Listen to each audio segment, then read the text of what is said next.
All right, the thing I tell people to do when they buy a car is to get a pre-purchase inspection. You'll hear me refer to it as a PPI a lot in the videos, and that's something where you have a dealership look at the vehicle you're going to buy. They charge you generally a couple $100. They inspect the vehicle all around, and they don't tell you whether or not to buy it, but they do tell you any known issues that they come up with so that you can use that in your purchase decision or you're negotiating on the vehicle and make sure you're getting your value's worth when you purchase it.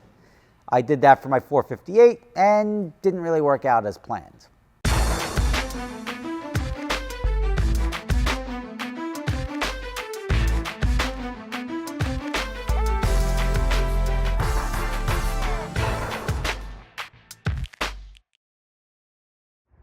All right, I guess I learned that I shouldn't park under this tree.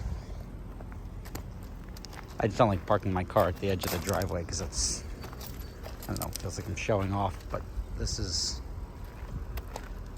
why now, I guess. But heading over to Wide World because I have to get this thing checked out. I'm gonna effectively re-PPI it. I've had a couple of problems with it, and I'll get into them when I get over there. So let's just get into it now before I leave. So we have the gearbox not in parking position. That's a problem. This has all been since I have received the car. So I actually took a video or a photo at the exact mileage I got it. And now look. Yeah. It's not a smooth idle. Engine control system failure. That's a problem.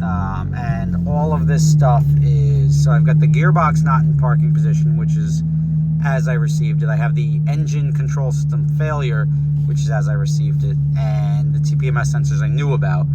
And on top of that, it has an issue when you're driving in 7th gear on the highway. I don't know why 7th gear puts it into an unhappy place, but I'll try that again in a second. Let me shift to 7.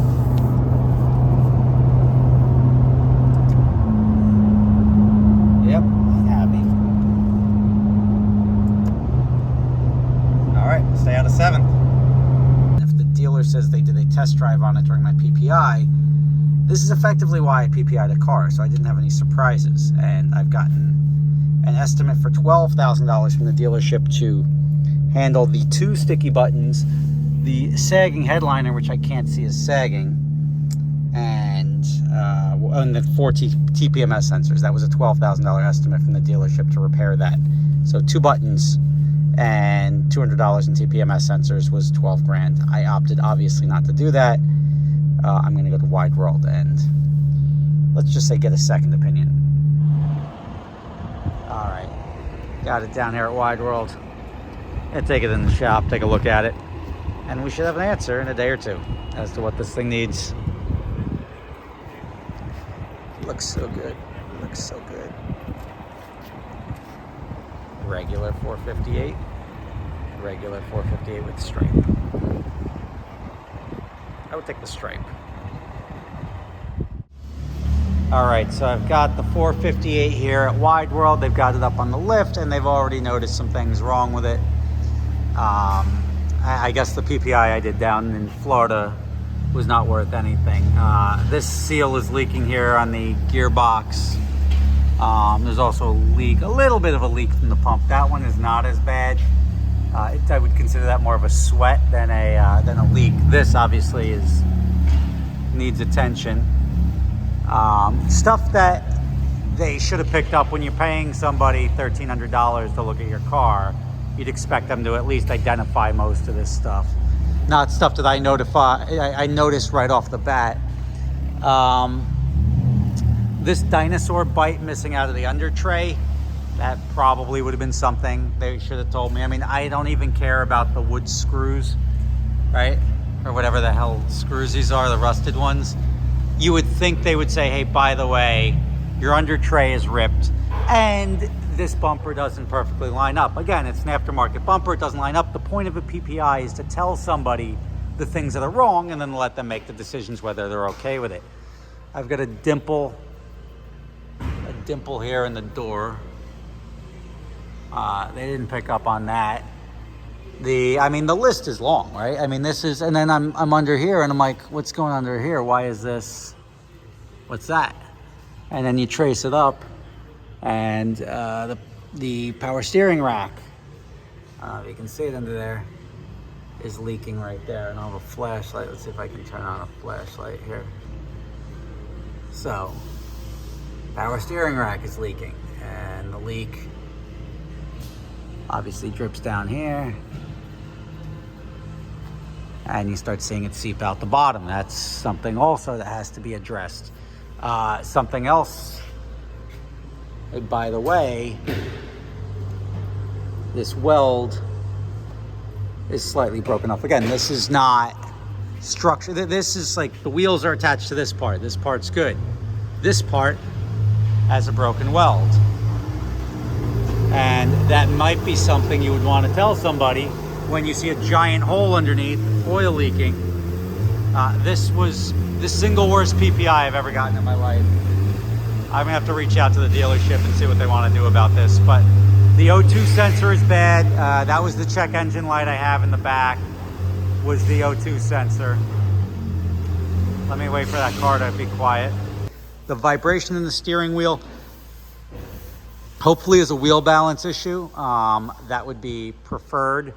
The traction control light coming on while I'm driving in 7th gear, they believe to be because the tires are not factory size, but that's sort of what they default to, because if the first thing anyone would do on a factory car is they would look if something is wrong.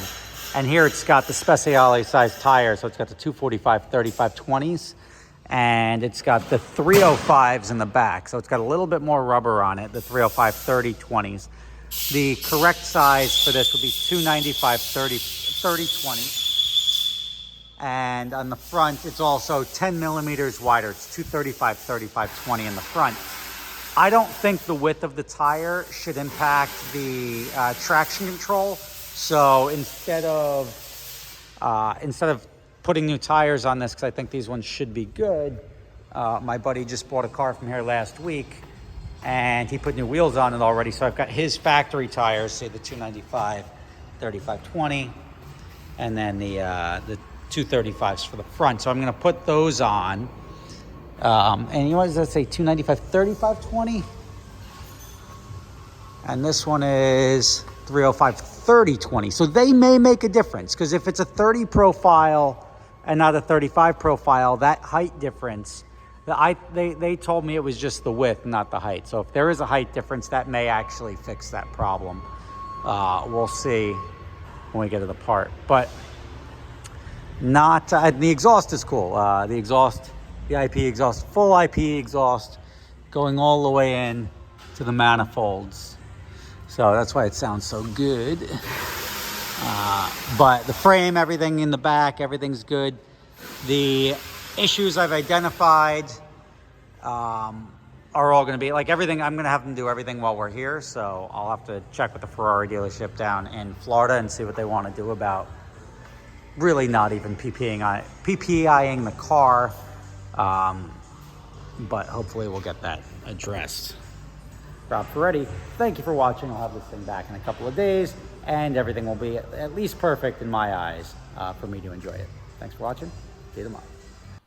So long story short, I got the worst PPI known to man. I take comfort in just assuming that they pretended to look at it and they didn't, because anyone that's halfway competent as a mechanic, especially somebody working at a Ferrari dealership, to miss all of these blatantly obvious things. I mean, we're talking a lot here. We're talking the tires are the wrong size. I've got 2 oil leaks. I've got the steering rack is leaking. There's a big chunk missing out of the front lower, the cover underneath there. There's a crack in the little subframe. There's a dimple in the door. There's a check engine light. The thing doesn't go into park. All of these things, they missed every single one of them. They said the car was super clean, super perfect, and I get the car showing up in this shape.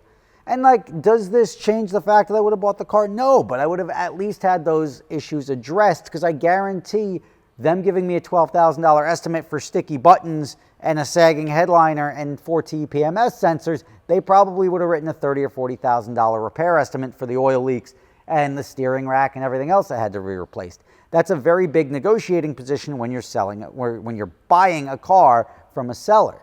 So, or I may have walked away and bought a different car. I don't know. So all of these things are going to have to be brought up with the dealership. I haven't even reached out to them yet to address this. I'm going to, at the very least, I'm getting my money back, but I'm hoping that they do like Ferrari dealer to the Ferrari dealer, like egg on our face. This is really embarrassing. Let's take care of some of these issues because this is not what the guy signed up for. And I'm going to already, with the O2 sensor, is already $1,000. So I'm already $1,000 out the door as to something they could have fixed down there and billed to the other guy. Now it's my problem. So I'll keep you in the loop. I'll let you know. I still say get a PPI, but this one, I don't know. This one took me by surprise because I've used this dealership for other PPIs and they've been good. So something doesn't add up here. I don't like it, but I'll address it with the dealer directly and let you know how it goes. Rob Ferrari, thanks for watching, and I'll let you know what the end result is. I'm going to get the car 100% right up at Wide World, and we'll be good to go. But I'm going to let you know how much that's going to cost me that I wasn't expecting to spend in my first week of owning the 458.